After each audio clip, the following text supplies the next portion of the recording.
तीनों की तीनों रे कैसी हैं? पैरेलल। पैरेलल का मतलब क्या होता है? यानी इनके इंसिडेंट एंगल सेम है।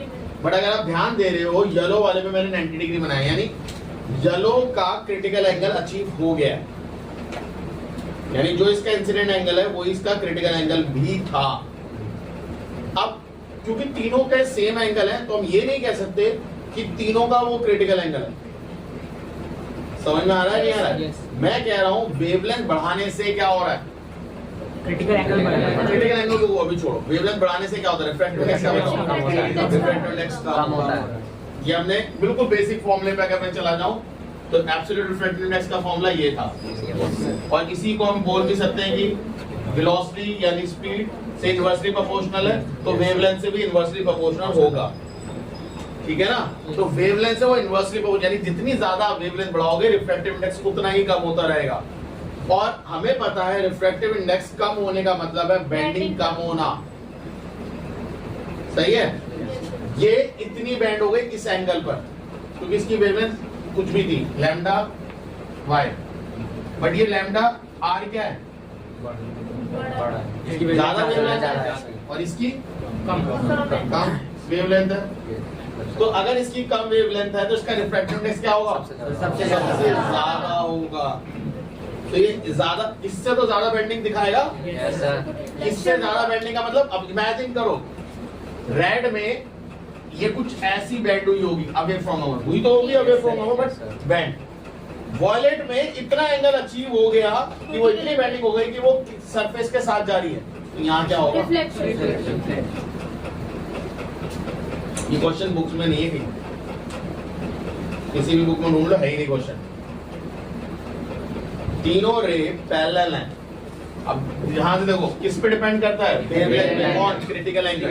तो अगर आपको मैं बोलूं कि तीनों रे, इमेजिन करो, अगर मैं, ये बहुत अच्छा क्वेश्चन है, प्रिज्म से आपने एक लाइट भेजी, मान लो फॉर एग्जांपल गॉलिड भेजी, और उसने क्रिटिकल एंगल मतलब टीआईआर शो कर अंदर, सेम पाथ पे आपने रेड भेजी, अब बताइए टीआईआर होगा? नहीं होगा, क्योंकि रेड के कंपैरेटिवली वो जो प्रिज्म है यानी वो जो ग्लास मीडियम है उसका रिफ्रैक्टिव इंडेक्स कुछ और होगा, तो उसका क्रिटिकल एंगल भी बढ़ गया होगा।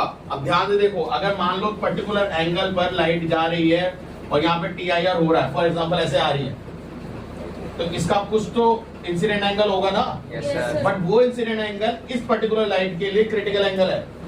मान लो वॉयलेट थी, बट अगर वो रेड हो जाएगी तो क्रिटिकल एंगल तो बढ़ना चाहिए, क्योंकि वेवलेंथ बढ़ गई, क्रिटिकल एंगल का नंबर भी बढ़ेगा। मान लो ये 42 डिग्री था, बढ़िए 42 डिग्री व्हाइट लाइट के लिए होता है, रेड के लिए 42 नहीं होता, रेड के लिए 42 से ज्यादा होता है, वॉयलेट के लिए 42 से कम होता है। एवरेज लेते हैं, अगर मैं आपसे बोलूं कि 42 जो आप प्रिज्म का लेते हो वो किसका है? वो येलो लाइट का है। एवरेज येलो होती है, बीच में आता है कहीं, तो येलो लाइट का जो रिफ्रैक्टिव इंडेक्स है वही हम व्हाइट लाइट का भी लेके कर लेते हैं, या एवरेज ले ले सबका। तो अगर मैं रेड भेजूंगा उस जगह से तो उसका क्रिटिकल एंगल 42 नहीं होगा, उसका क्रिटिकल एंगल 42 से ज्यादा होगा।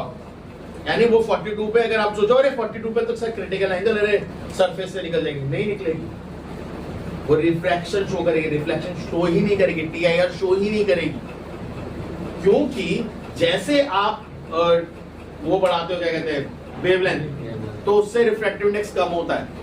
रिफ्रैक्टिव इंडेक्स कम होने से बेंडिंग कम होती है, वो तो अपने नॉर्मल पाथ से निकलना चाहिए यार, जैसे जा रही थी, बट क्योंकि वॉलेट में रिफ्रैक्टिव वेवलेंथ क्या हुई? कम हुई, तो रिफ्रैक्टिव इंडेक्स बढ़ा।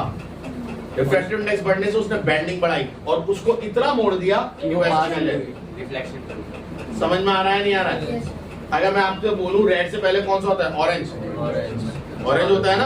अगर मैं ऑरेंज को यहाँ से भेजता तो शायद वो भी रिफ्लेक्शन करता, क्योंकि वो येलो से पहले है। यस सर, पर थोड़ा towards the normal, away from the normal, इससे थोड़ा पहले। हाँ, इससे थोड़ा पहले होता है, मतलब जितना इसका आर है उससे कम होता है, उससे ज्यादा होता है, वो तो बेंडिंग कर रहा है। और अगर मैं येलो के थोड़ा सा राइट में और जाऊं, यानी उसके अगला कोई और कलर ले, तो वो और ज्यादा बेंड करेगा, वो और गिर जाएगा। समझ में आ रहा है नहीं आ रहा है? तो अगर मैं आपसे बोल रहा हूँ क्रिटिकल एंगल पे कैसे डिपेंड करता है, तो सबसे पहले आप समझो, देखो ये पूरी खिचड़ी है, आप या तो पूरा एक पैटर्न से याद कर सकते हो, जैसे मैं याद करता हूँ या मैं को समझ में आता है, मेरे को बेस्ट लगता है वही तरीका। आप किसी को कुछ मत याद ही मत करो, वरना सोचो कितने सारे इंटर रिलेटेड रिलेशन बन चुके हैं, ये इससे ऐसा ये उससे, मत पढ़ो यार। आप सिर्फ स्टेप से वो आपको क्या रिलेशन पूछा है, क्रिटिकल एंगल का वेवलेंथ से क्या रिलेशन, बस ये बोला है उसने। अब क्रिटिकल एंगल किस पे डिपेंड करता है? क्रिटिकल एंगल कहता है बेंडिंग। बेंडिंग करेगा कब? एक पर्टिकुलर एंगल पे बेंडिंग कर देगा, कितना आर बना देगा 90 डिग्री। यही हमने पढ़ा है, यही हमने पढ़ा है। अगर मैं फॉर एग्जांपल बात कर लूं एयर टू ग्लास, तो sine i upon sine r यही होता है। Sine i upon sine r होता है।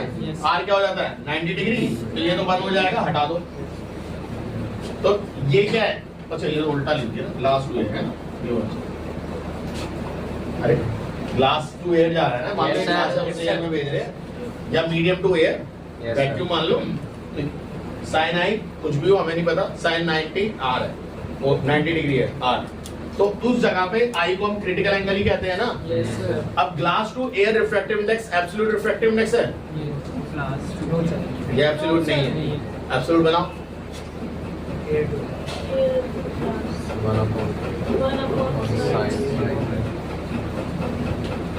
अगर मैं कह दूं ये एब्सोल्यूट रिफ्रैक्टिव इंडेक्स है, वो साइन से कैसे रिलेट कर रहा है? यानी एब्सोल्यूट रिफ्रैक्टिव इंडेक्स, यानी जो रिफ्रैक्टिव इंडेक्स है वो एंगल से कैसे रिलेट कर रहा है? डायरेक्टली या इनवर्सली? इनवर्सली रिलेट कर रहा है। आप समझना, बहुत सिंपल सा कॉन्सेप्ट है। अगर आपने लाइट को पर्टिकुलर वेवलेंथ को भेजा, मान लो आपने सबसे पहले भेजा रेड को, रेड ने बेंडिंग शो करी, बट रेड की वेवलेंथ सबसे ज्यादा है, तो उसके रिस्पेक्ट में जो रिफ्रैक्टिव इंडेक्स होगा इस फॉर्मूले के हिसाब से वो कैसा होगा? क्योंकि देखो अगर मैं आपसे यहाँ से अगर डायरेक्टली रिलेशन बताऊं, ये 1/b है, और इसे ऐसे बोल सकते हो refractive index is inversely proportional to wavelength. तो वेवलेंथ जितनी ज्यादा होगी रिफ्रैक्टिव इंडेक्स उतना कम होगा। तो अगर मैं कहूँ रेड के लिए सबसे कम था रिफ्रैक्टिव इंडेक्स, तो अब रेड के बाद अब आप जो ऑरेंज को लेके आते हो तो रिफ्रैक्टिव इंडेक्स थोड़ा सा ज्यादा होगा। तो रिफ्रैक्टिव इंडेक्स क्या इफेक्ट डालता है? वो बेंडिंग कराता है। वो क्या कराता है? वो बेंडिंग कराता है। तो वो इतने से अब थोड़ा और ज्यादा बेंड करेगा। ठीक है, ऑरेंज से पहले कौन आता है? अरे लिख लो यार, येलो आता है। तो येलो पे वो तो 90 निकल गया, यानी अब ग्रीन पे TIR हो जाएगा, ब्लू पे TIR होगा, इंडिगो पे भी होगा, वॉयलेट पे भी होगा। इनमें वो क्या करेगा? TIR शो करेगा, वो नीचे की तरफ बेंड करवाएगा। समझ में आ रहा है नहीं आ रहा? इन सब के बाद वो सारे में कैसा शो करेगा? TIR। अब इसमें क्यों करा रहा है TIR? क्योंकि येलो का क्रिटिकल एंगल रीच कर गया।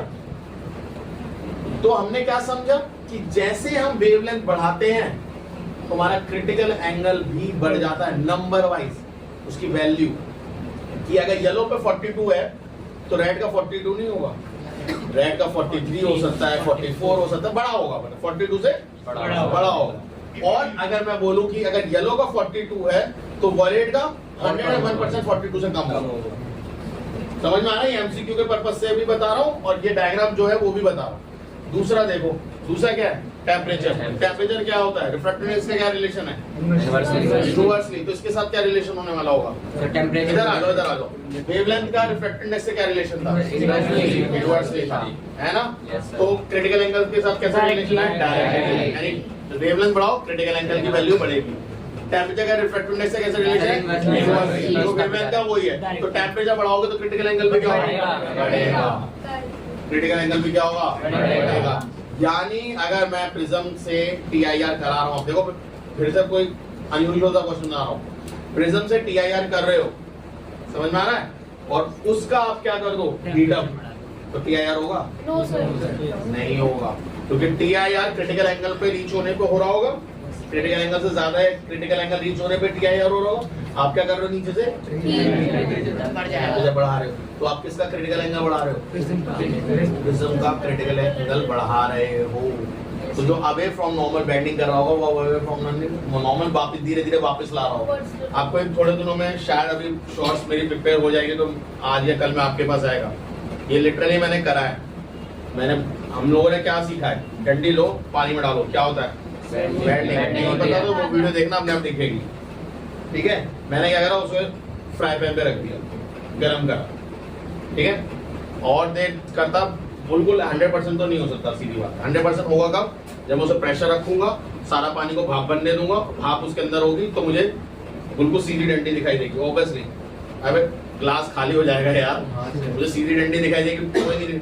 बट जब मैंने वाटर को बढ़ाया, उसका वाटर टेम्परेचर बढ़ रहा है, तो आप देखोगे वो बेंडिंग ऐसे थी, बट धीरे धीरे धीरे वो ऑलमोस्ट पास आ गई है, मतलब बहुत थोड़ा सा बेंडिंग दिखाई देगी। इसका मतलब क्या है, मैंने वाटर का टेम्परेचर बढ़ाने से क्या बढ़ा दिया, उसका रिफ्रैक्टिव इंडेक्स बढ़ा दिया, तो सॉरी हटा दिया, जिसकी वजह से मुझे बेंडिंग नहीं दिख रही। समझ में आ रहा है, उसकी वजह से मुझे वो बेंडिंग नहीं दिख पा रही, वो सीधा दिख रहा है। सेम कॉन्सेप्ट यहाँ देखो, एक प्रिज्म से आप लाइट को भेज रहे हो तो TIR हो रहा होगा वहां पे, क्योंकि क्रिटिकल एंगल रीच कर गया है। बट अगर आप उस प्रिज्म को बढ़ाने लग जाओ, उसके टेम्परेचर को बढ़ाने लग जाओ, तो आपको क्या होगा, TIR रीच कर जाएगा। अब कभी सोचा सर्दियों में आपको रोड पे जब चलते हो तो 12 या 1 बजे कभी कभार गर्मियों सर्दियों में आपको रोड पे हल्का बुल्का रिफ्लेक्शन जैसा कुछ दिखाई देता है, जैसे पानी पड़ा है। सर्दियों में बहुत रेयर होता है, अगर बहुत धूप निकली। बट ये गर्मियों में तो 10 बजे, 9 बजे, 11 बजे, 12 बजे भी देखने को मिलता है। क्यों? क्योंकि गर्मी में टेम्परेचर बढ़ जाता है, हमारा ओवरऑल अर्थ का टेम्परेचर इस तरफ का इंडिया का बढ़ जाता है। उसकी वजह से नॉर्मल डेज गर्म है, जमीन ऑलरेडी गर्म। जमीन गर्म होने से क्या हो रहा है, रिफ्रैक्टिव इंडेक्स क्या हो रहा है, इंडेक्स कम हो रहा है। ऊपर का रिफ्रैक्टिव इंडेक्स क्या हो रहा है, जो जमीन के ऊपर जा रहा है वो ज्यादा हो रहा है। तो लाइट जो नीचे से टकरा के ऊपर जा रही होगी वो कैसी दिखेगी, हमें बेंड करती हुई, और वो हमें ऐसे टकरा के दिख जाती है। तो हमें क्या दिखता है वहाँ पे, पानी पड़ा हुआ। बट जैसे हम आगे आते हैं पानी गायब हो जाता है, जिसे मिराज बोलते हैं। पढ़ेंगे हम उससे स्टडी, जिसे मिराज बोलते हैं। जैसे आपको पानी आ गया, अरे यहाँ तो कुछ नहीं पड़ा। क्यों? क्योंकि जब आप पीछे थे तो आपको वो एंगल से रिफ्लेक्ट करता हुआ दिख रहा था, बट जब आप आगे आ गए तो वो कहीं आपकी छाती पे आ रही है। अब छाती पे थोड़ी आंखें लग रही है, तो यहाँ से देख रहे हैं, दिख रहा है। समझ में आया भाई? देखो सारा खेल एंगल का है, एंगल आपकी आंखों में पड़ रहा है, ठीक है। आप या शीशे में मैं कब तक देख पाता हूँ, जब तक मैं पर्टिकुलर रेंज तक होता तभी ना। ये तो नहीं शीशे को मैं बगल वाले रूम में चला दो, दीवार आ जाती तब भी शीशा देख पा रहा हूँ, ब्लॉक हो जाएगा, इमेज ब्लॉक हो जाएगी, सिंपल। तो ऐसे ही आपको एक एंगल में रे आ रही है कहीं से टकरा के फ्लोर से, तो आपको दिख रही है। पर जैसे आप आगे पीछे लेफ्ट राइट कहीं भी होते हो, वो मिरर से गायब हो जाती है। आपको क्या लगता है मिराज में, जब वो मिराज जो होता है, जो आपको रेगिस्तान में पानी जैसा दिखाई देता है, कैसे दिखाई देता है? वो कोई ना कोई वहां पे या तो बादल होगा या बहुत बड़ा पेड़ होगा, उसकी इमेज जमीन में बनती है। और वो जमीन पे इमेज जो बनती है वो ऐसे शार्प इमेज बनती है, चमकती इमेज बनती है। और सबको पता है रेगिस्तान में या कहीं भी रोड पे अगर पानी पड़ा होता है चमकता है। अगर कभी नहीं पता तो रोड पे धूप में पानी डाल देना फर्श पे, अपने आप दिखेगा चमकता हुआ, क्योंकि सूरज की रोशनी इसमें रिफ्लेक्ट होती है। सेम क्योंकि रेगिस्तान में कुछ और तो मिलेगा नहीं चमकने लगे, तो वहां पे वो जो रिफ्लेक्ट होता है उनको क्या लगता है, अरे पानी पड़ा है, वो भाग के आते हैं, पानी गायब। ऐसा कोई चमत्कार नहीं होता, वो सिंपल TIR से उसकी इमेज आपको दिख रही है, चमकती दिखती है, आपको लगता है वाटर है। जैसे आप आगे आते हो आप उस एंगल को डिफ्यूज कर देते हो, समझ में आ रहा है? वो एंगल जो पर्टिकुलर एंगल आ रहा था वो गायब हो जाता है, तो आपको क्यों दिखेगा वो? क्लियर है या नहीं है? ये क्वेश्चन आपको बुक में नहीं मिलेगा, गारंटी है, ढूंढ लो, ठीक है। ये भी बनाया। अब इसमें देखो सेम क्वेश्चन, ऐसे बेस पे क्वेश्चन देखो, इसी पे एक क्वेश्चन देख लो।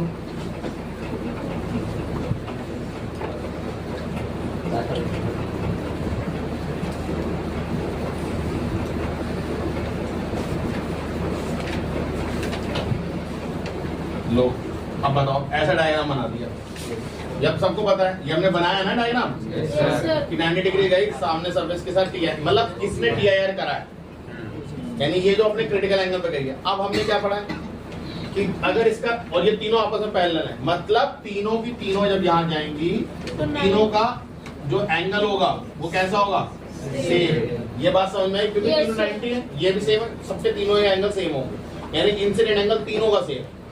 बट येलो ने अपना क्रिटिकल एंगल रीच कर लिया, रेड करेगा? रेड की वेवलेंथ ज्यादा है, और ये बवाल ये कुछ ऐसे, अगर 45 है तो ये कैसे निकलेगा? बिल्कुल ये 45 है तो ये 90 डिग्री निकल जाएगा। समझ में आ रहा है नहीं आ रहा है? Yes, sir. ऐसे क्वेश्चंस करो, अपने कॉन्सेप्ट्स क्लियर करो। मैं चाहता हूँ आपके कॉन्सेप्ट्स क्लियर हो, आप कोई चीज रटो मत। आप कोई भी रिलेशन उठा लो, कोई भी आप उससे रिलेशन पूछो, मैं आपको बताऊंगा कैसे करना है। आप देखो कितने ये रिलेशन ये रटोगे यार, रिफ्रैक्टिव इंडेक्स का वेवलेंथ के साथ क्या था, इसका उसके साथ क्या था, तो कितना रटने वाले हो मुझे बता दो। कितने टॉपिक रटोगे?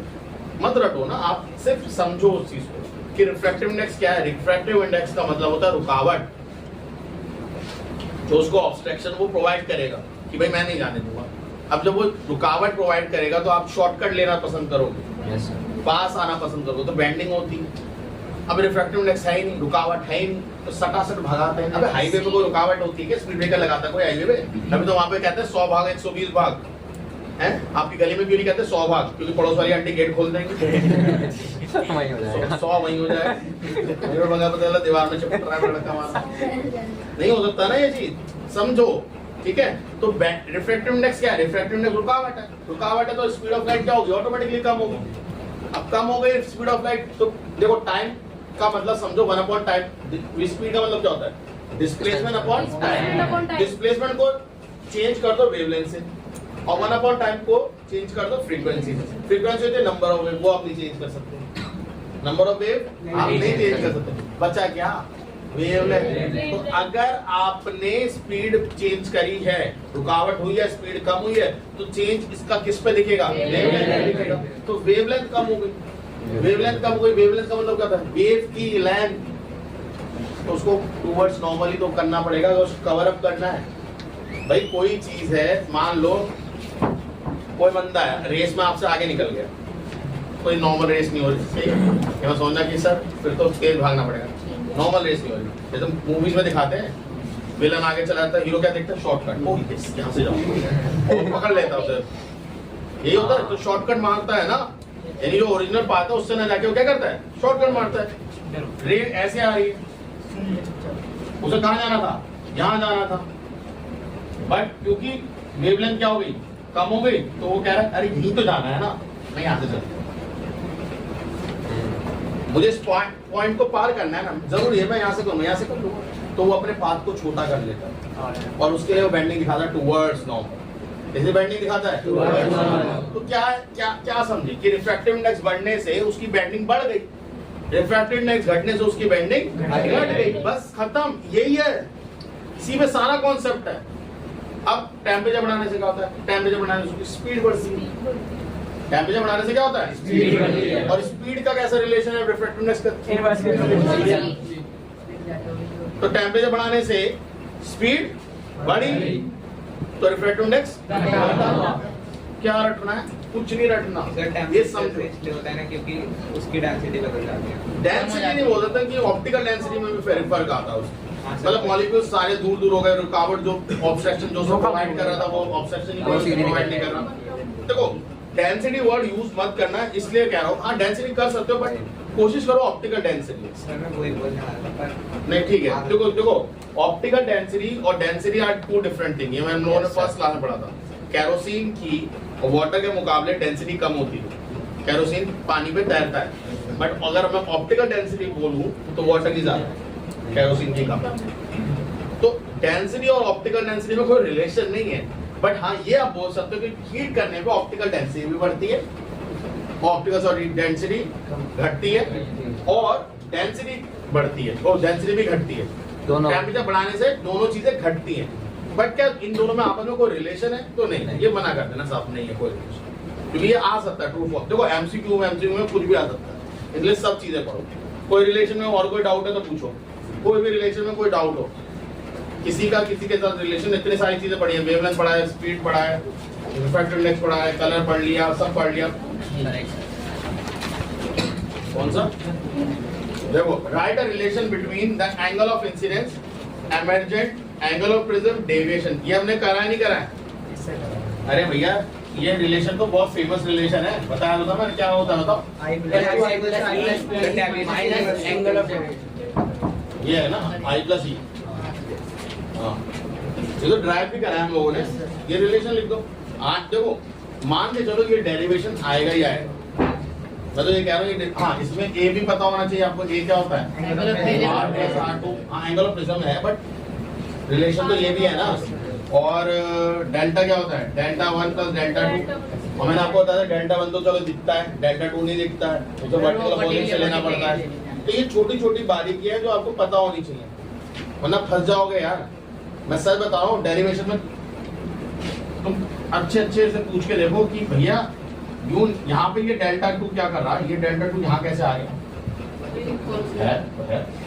एक्चुअल में रे यहाँ है, यहाँ होता है डेल्टा 2, यहाँ से वर्टिकल अपोजिट जाता है वहाँ डेल्टा 2, बट है तो है, हम क्या करें, बुक में तो ऐसे ही दे रहा। अरे बुक से नहीं करना, पर बुक से करना है मतलब समझना तो खुद भी है, खुद को सेटिस्फाई। देखो मैं आपको अपना तरीका बताता हूँ, जब तक मैं सेटिस्फाइड नहीं होता था किसी चीज से, मैं उसे छोड़ता नहीं। When I got satisfied, मेरे को लगता है मैं हो गया, मेरे को आ गया समझ में, मैं छोड़ देता। और मैं जब तक पीछा नहीं छोड़ता जब तक वो हो नहीं जाए। आपको खाना हटाना पड़ेगा अपना, आप खाना हटाओ, प्रैक्टिस करो, जब हो जाए खाना खाओ दबा के। मैं कहूँ 2 की जगह 4 रोटी खाओ, बट खाओ, बट पहले उस चीज को उतना डेडिकेशन दो कि आपका खाना सेकेंडरी हो जाए और वो प्राइमरी हो जाए। नहीं करोगे आप वर्ल्ड चेंजर नहीं बन सकते, आपको वो नहीं मिलेगा जो आप चाहते हो अचीव करना। क्या मुझे बताओ, मैं एक नॉर्मल एग्जांपल देता हूँ।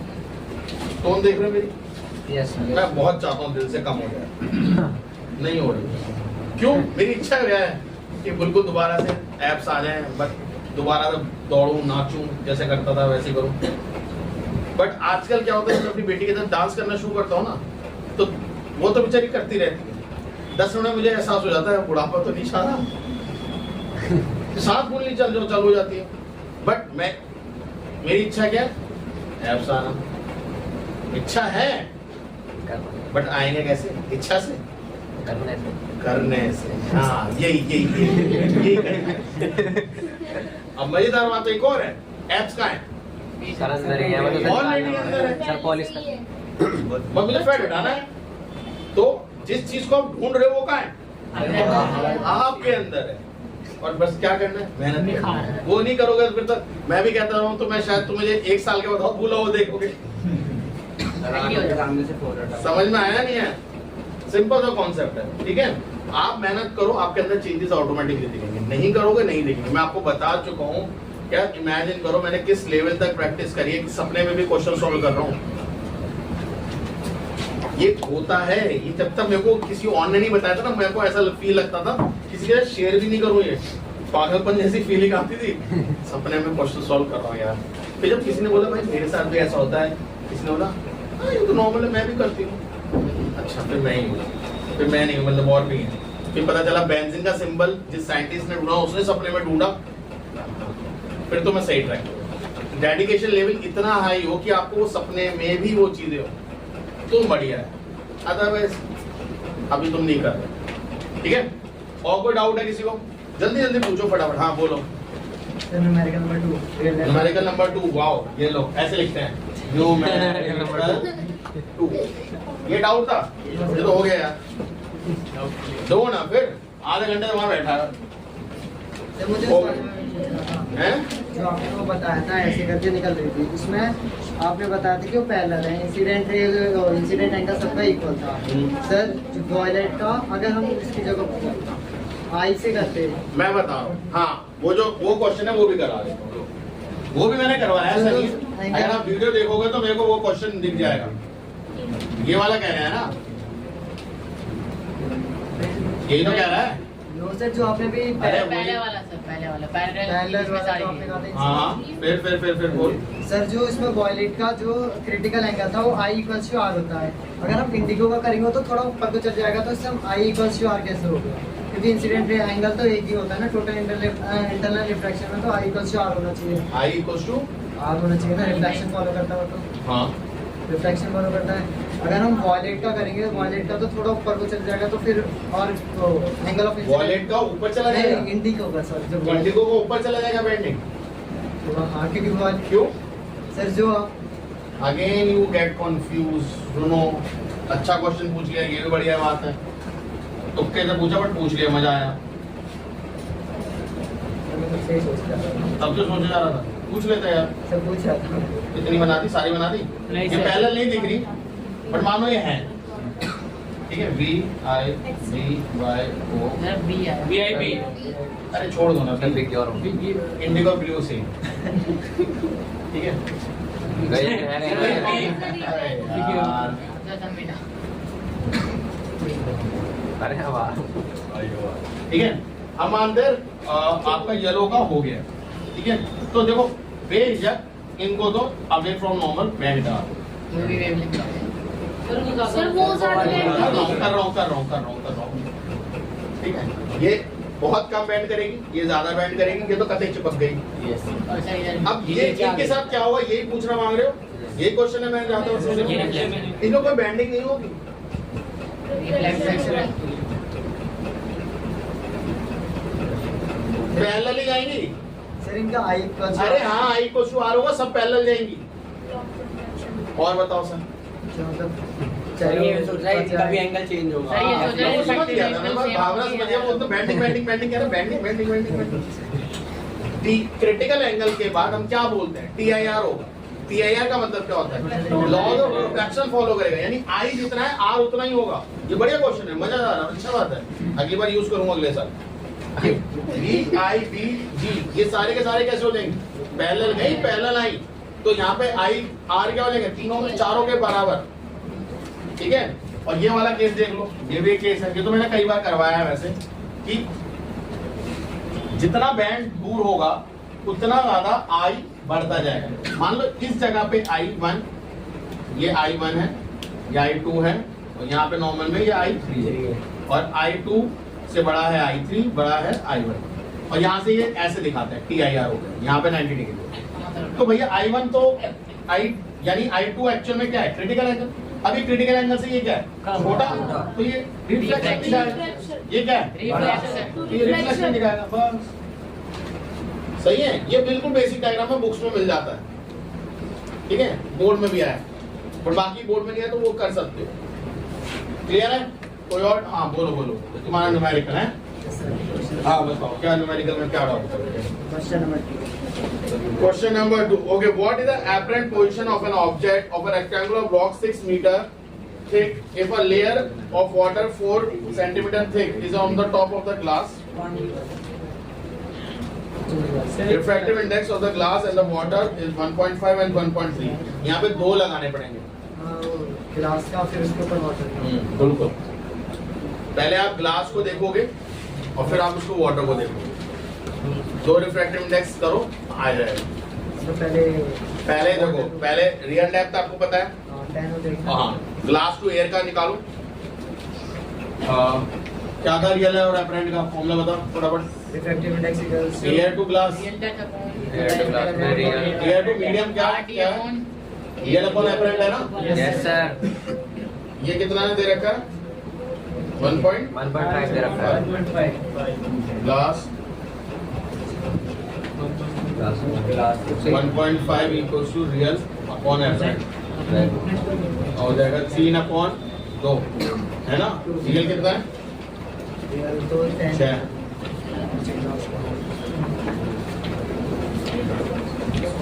अपरेंट कितना हो गया, 4। अब ये 4 अगले वाले के लिए क्या हो जाएगी, रियल हो जाएगी। तो फिर अब कौन सा बॉटम, तो ये कितना दे रखा है, 1.33। 1.33 किससे आता है, 4/3 से आता है ना। Yes, sir. रियल 4 है सर। 4 3 आएगा।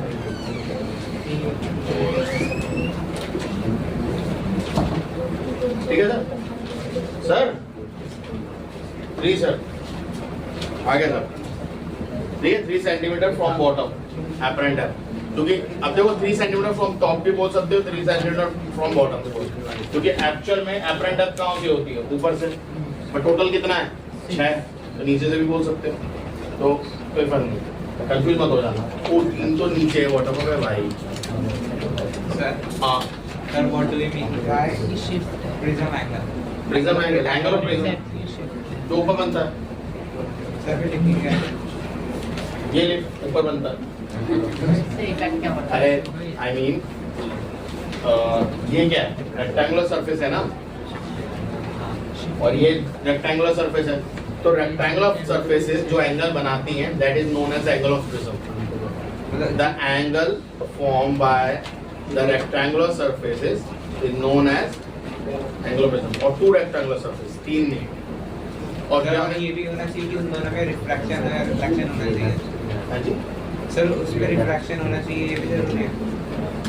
ग्लास के बने होते हैं तो हाँ रिफ्रैक्शन। सर नहीं कि हो रहा हो तब उन दोनों में, तभी उनके बीच वाले में ही। बाबू उन दोनों में अगर एंगल नहीं होगा तो रिफ्रैक्शन तो तब भी होगा, ग्लास स्लैब में नहीं होता। सर नहीं, अगर सर तो पहले क्वेश्चन फिक्स कर ले, मैं आंसर फिक्स कर लूंगा। क्वेश्चन आराम से सोच ले, काम हो जाए। तब वो सोच रहा है कोई और। हाँ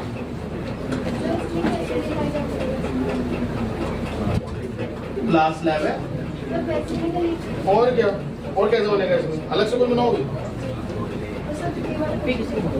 ई वाला? अरे क्या कर रहे हो?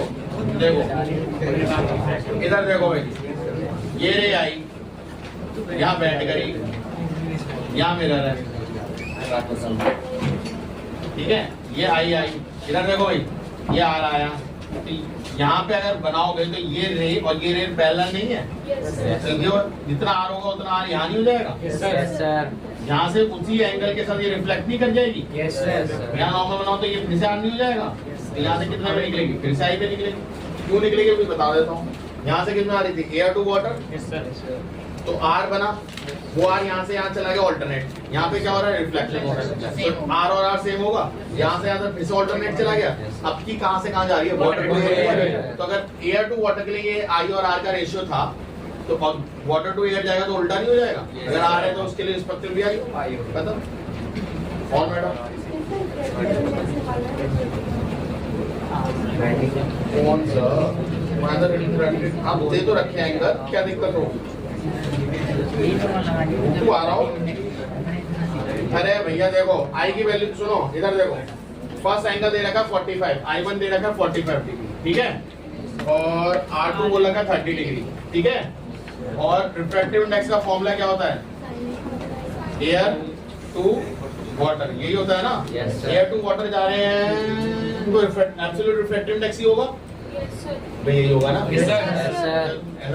Sign I sine I, sine R, sine I बोले तो साइन 45, साइन आर बोले तो 45 हमारा 1/√2 अपॉन 1/2, 2 ऊपर चला जाएगा, 2√2 रैशनलाइज करके काटना है, वैसे ही काटना है, √2 ही आएगा। और कुछ डाउट? बाकी वर्किंग करते रहते हैं।